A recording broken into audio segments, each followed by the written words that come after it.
saved a lot of time. Yep. A lot of time. Huge. Because I used to walk around with food all the time. Yeah. Stop That's the it in the bodybuilder's middle of life. the street, like whilst it's raining, umbrella. Energy wise, I think definitely a lot better. I feel like I'm thinking a lot clearer. I do have the occasional, as Dave Asprey would say, kryptonite.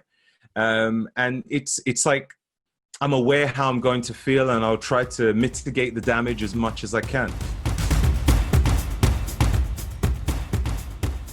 A couple other things I noticed. Intermittent fasting is something I see that was one of the things. So right now I'm doing an interesting experiment. I'm doing the 12 hours of eating followed by 36 hours of fasting. So alternate day fasting. So I eat from 8 to 8 one day, and then I start my fast at 8 p.m. at night, and I don't eat till not the next day till 8 a.m. The next day I do 12 hours, and I do 3 days like that a week. And then I have 2 days where I fill up, and then I go back through that cycle. And it's been probably the easiest diet that I've ever engaged in. It's really, really phenomenal. But I've done all types of fasting. Yeah, I've done all kinds of fasting, like compressed eating, where you about 4 hours or 8 hours or 6 hours. What have you found in intermittent fasting? Because I think this is one of the easiest hacks for people to try and experiment with and start to recognize that, hey, you don't need food all the time. And if you eat less, it can have some extraordinary benefits. What have you noticed, and how did you get into intermittent fasting? The main reason I got involved in fitness was to be as fit as possible. And there was lots of talks about intermittent fasting, and I was thinking, what's the benefit? And I think the key word that really flashed in my head was autophagy. And I was like, wow. And all I need to do is eat less, or condense the eating window. I don't even necessarily need to eat less. I could just condense the window. So I was like, do you know what? I think I'll try that, because I think I was... for many years, especially when you got a bit of a bodybuilder mentality for many years, you wake up in the morning like, ooh, need to break that fast as quick as possible. I don't want to be catabolic. Got to eat every 3 hours, man, or you're going to start wasting. I can feel my muscles wasting away right now. It's like there's this terror that comes in the background of your mind that I lived for years. It's like, oh my God, if I don't get my protein or if I don't get my carbs or whatever, my insulin's going to go low, my testosterone's up, my amino acids. And then, of course, when you look at the longevity studies, the one common element seems to be people who live a long time eat less.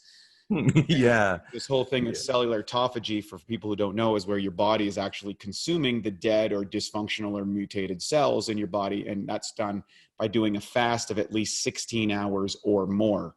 So tell me how you jumped into that. So after reading into that, I was like, this seems like a good thing. So I think I started off, I thought, let me try and do a 16-8. And I think I failed the first time. I think I had maybe 1 hour left, and I was like, I can't do this. And I started devouring all sort of food that I wouldn't even normally eat. I just felt like I was like, yeah, I think I still had that mentality that I need to eat every 3 hours, I was like, no, I must eat. So I was eating all sorts of junk, every single carb available on the planet. I don't even think I ate protein in that window. And then the next day I was like, no, I need to sort this out. And then I managed to do the 16-8. And, I think what happened was I started to reduce it week by week. I think the first week was okay. And then I thought, let me, reduce it to a 7-hour eating window, then a 6, then a 5. And I think I stayed on 6 for a little while because it just seemed like this is pretty short. And then I think one day I just done it by accident. I was like, okay, now's my time to eat. I had something to eat. And then like my appetite just went. I didn't even finish all my food. And I was like, no, maybe I should force myself. And then I was like, no, let's see what happens. Don't eat anymore. And when I looked into it, I realized that it was condensed down to like 3 hours. I ate within a 3-hour window until my next eating time. So I thought maybe I'll try and do that again. And, you know, I'd sometimes do it in a 3 hours, sometimes 2 hours, but I would say I'd average eating in a 4 hour window, just sort of taking my time and eating. And it's just kind of been that way. And what I tend to do when I'm eating is I try to have as much different types of nutrients as possible on the plate. And not just all solid foods, but I'll have a couple of smoothies as well. So I'll normally have a plate of food, maybe like some mixed nuts on the side. I'll have a smoothie with all these different powders in there. I might have, I don't know, random stuff, maybe blueberries, raspberries. I'll have maybe even some, I've got like shiitake, but sometimes I'll put shiitake in my coffee. Yeah, I'll have coffee during my intermittent fast, and I've got all these powders that I'll just mix in. I'll have like chaga, shiitake, reishi, lion's mane. What else? I know there's a few more. I've got like all these different ones where I'll buy the powder and I'll just pour it in there and I'll just like label it up, you know? Yeah, I think all of us have like a cupboard where there's just this powders and potions and things, and we're like like stirring up the brew and mixing it up in the shaker and taking it's like, oh, that was a good combo, or a little bit of this, a little bit. It becomes kind of a fascinating experiment. Every day is a little bit different, or a little bit you get to tweak, you get to find your masters, and that's kind of the fun. I find that's kind of the fun part of doing all this. Is like, oh, what can I do? Yeah. Like, you know, there's certain days I'll think, okay, how am I feeling? All right, let me just go another day low carbs, you know, just like, you know, fibrous foods. And if I have an aggressively heavy training day, then I'll just have a bit more carbs, and I kind of go according to how I might feel. But like if I eat fish, then I might decide I'm gonna have a bit more like green stuff.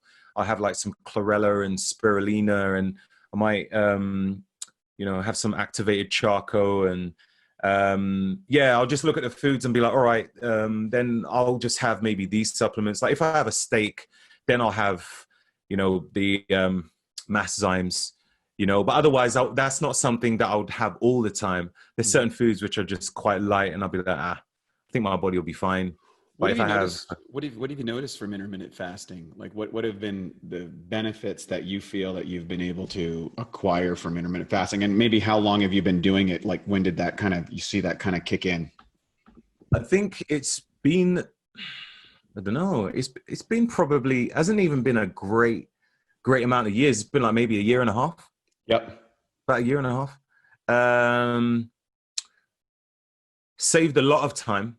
Yep. A lot of time. Huge. Because I used to walk around with food all the time. Yeah. Stop it in the middle of the street, like whilst it's raining, umbrella. I used to, when I was eating meat, I remember you used to take cans of tuna to the movie theater, and I carried a can opener and a fork everywhere I went because I could just pick up a can of tuna and eat it because I didn't want to go catabolic, right?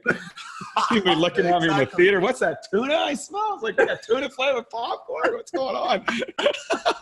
That's how crazy it is, and now it's totally the opposite. That's funny. Yeah, the time-saving factor is huge. Big time. Yeah. I can cook at home. I can eat at home. And I think the amazing thing as well is I'm not using any of that Tupperware, you know, whereas I used to use that a lot back in the day. And, you know, I'll take it and throw it in a microwave, like, nuking my food with all this radiation and BPA, you know what I mean? Whereas now it's like, you know, I'll cook it and I'll, you know, in an iron skillet, and it's just like, everything's just fresh, you know. Energy wise, I think definitely a lot better. I feel like I'm thinking a lot clearer. I do have the occasional, as Dave Asprey would say, kryptonite, and it's like I'm aware how I'm going to feel, and I'll try to mitigate the damage as much as I can. So if I have bread, which I do love the taste of, I know it's going to affect my gut. So I'll have some digestive enzymes for that. The Gluten Guardian. Sometimes I'll take it a bit late, or sometimes I'll take it, you know, maybe a couple of hours before or something like that. I might take about 6. Because when I decide to eat bread, I go just absolutely nuts. It's like crack. It's like, it's seriously, I get it. I can't control it. I'm like, all right, I know that if I'm going to have one slice, I'm going to finish the loaf probably. But You know? my mother bakes extraordinary bread, and she is undefeated and and blowing out even the most staunchest dieter there is. Like, she cooks this bread and she brings it out of the oven and puts the butter on the top of it, and it's like, you know, these rolls and stuff, and it's over. It's over. It's like it's done. You know, this lovely little lady that brings out the bread and everybody crumbles and it's over, Man. and it's just a bread party. So one of the reasons we had to develop Gluten Guardian is because the same thing is bread is just one of the, I don't know what it is about it, but it can be very addictive and also very complicated for people. So yeah, so that window, you can get away with this every now and then without really damaging your physique. Well, that's one of the things I've noticed from intermittent. Yeah, you know, yeah, it's crazy. Like I've experimented. You know, I've gone like a few days like full of blowing out with like all sorts of garbage food, taking like, you know, mental hits, gut hits. I'm like just really trying to see, is my body composition going to change whilst I'm doing this intermittent fast? Definitely like mentally and gut wise, and just the stench of the friggin' farts is disgusting. Yeah. But body wise, no, not really. It doesn't really affect me that much. It's like my body will start to kick into, you know, metabolic flexibility super quick. It's pretty amazing. One of the things I've noticed from intermittent fasting, and the research supports this, is that you release chemicals in your brain called BDNF, or brain-derived neurotropic factors. And so mental clarity, mental endurance, ability to focus, where a lot of people are struggling. And I do believe a lot of that's because of the contaminants that is in food and chemicals and dyes and preservative agents and stuff, which really play havoc with their neurotransmitters. And I think for people who are struggling in that era, getting involved in intermittent fasting and really understanding that conversion to cognitive enhancers. I know we came up with a new product this year called Cognibiotics. I don't know if you've tried it. Have you tried our Cognibiotics? We got to send you some. No, I only recently saw. Yeah, I'll send you over some. I'd love to get your feedback. Yeah, it's great. So we use combination Chinese herbs and probiotics that manufacture the neurotransmitters to make your brain work. And one of the interesting things is when you intermittent fast, you start producing more of these brain-derived neurotropic factors